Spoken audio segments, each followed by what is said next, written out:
سوره علق. بسم الله الرحمن الرحیم. به نام الله که بخشاینده و با رحمت است. اقرأ باسم ربک الذی خلق. بخوان به نام پروردگارت، همان پروردگاری که همه را خلق کرده است. خلق الانسان من علق.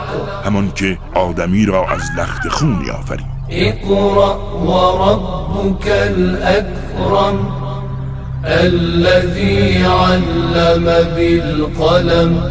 بخوان که پروردگارت از همه بزرگوارتر است، همان خدایی که نوشتن با قلم را آموخت. علم الانسان ما لم یعلم.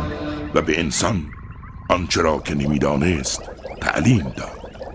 کلا ان الانسان لیطغی. حقیقتا انسان طغیانگر است، ان رآه استغنی. زیرا خود را بی‌نیاز میپندارد. این الی ربک الرجعی. حالان که بازگشت همه به سوی پروردگار توست. ارأیت الذی ینهی. آیا دیدی آن کس را که نهی میکرد؟ عبدا اذا صلی. بنده ای را که داشت نماز میگزارد.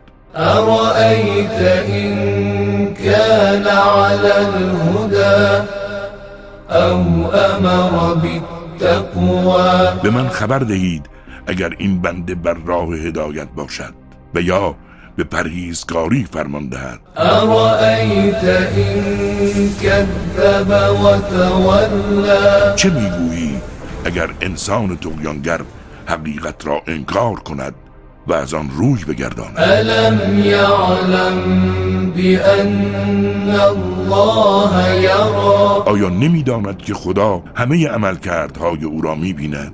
کلا لئن لم ینته لنسفعا بالناصیه. این چنین نیست که میپندارد. اگر از رفتار خویش دست بر ندارد موی جلو سرش را گرفته و به جهنم میکشید. ناصیه کاذبه خاطئه. موی جلو سر هر دروغگوی گنهکار.